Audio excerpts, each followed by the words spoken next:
You've probably heard a lot of the past few months, especially about natural immunity, especially from the right. The idea that if you had been previously affected by COVID, then for the rest of time, you don't have to worry at all about anything COVID related, and you don't have to comply with any expectation of societal responsibility that would be COVID related. This is being used by grifters, like you don't need to get tested, you don't need to get vaccines if you've already been sick or whatever. It's also attempting to be put into law. In Indiana, GOP lawmakers are pushing a bill that if you previously had COVID, and many wouldn't even be able to prove it, that would be able to pass as a COVID vaccine exemption.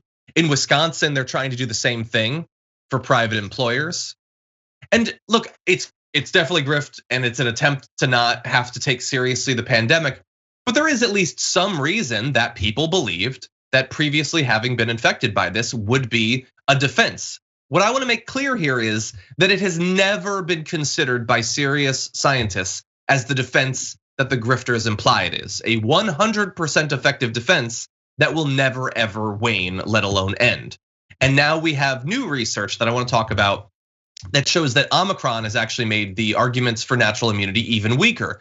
Now understand this is being done by researchers in Qatar. It hasn't yet been peer reviewed, but the initial studies that had shown that coronavirus vaccines, particularly without a booster shot, are less effective than Omicron. That was scary. The idea that this new variant is not only very transmissible, but that the booster shield that you had might not be as effective as you thought. Well, prior immunity also not as effective against Omicron. The study that we're referencing here found that prior infections were 90% effective against symptomatic reinfections for the Alpha variant, the original COVID-19, 92% effective for the Delta variant, and only 56% effective for Omicron. Now, in all of these, prior infection, like vaccination, tends to produce less severe cases of COVID. Effectiveness against hospitalization and death was 69% for Alpha, 100% for Delta, and 88% for Omicron. But it is not a total defense, as you can see, against infection. In fact, less so than any of the other variants. And you can still get seriously ill, particularly in a time when 700 to over 1 million people are getting infected with this particular variant on a daily basis. Brett, what are your thoughts?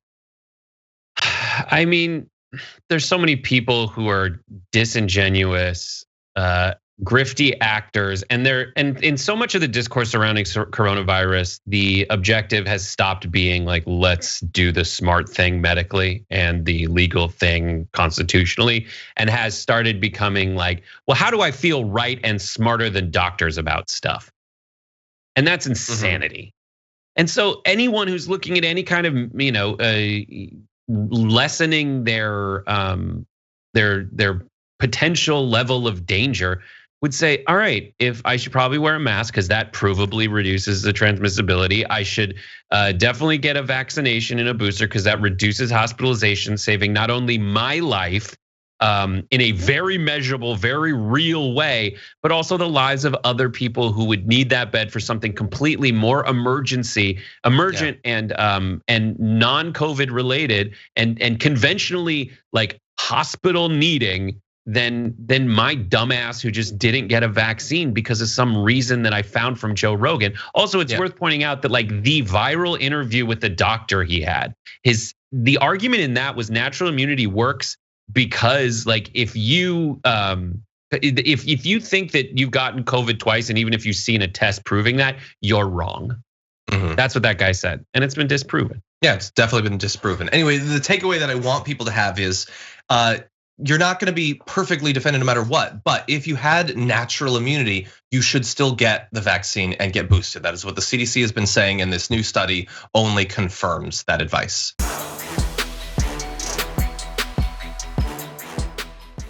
Check out the Damage Report podcast each day, wherever you get your podcasts, whether Pocket Casts or Stitcher or iTunes. You can join me as I give you the news and stories you want, with a range of co-hosts and interview guests jumping in on the fun each day. Again, that's the Damage Report, wherever you get your podcasts. And if you get them at iTunes, don't forget to rate and review. Sometimes I'll read them live on the show.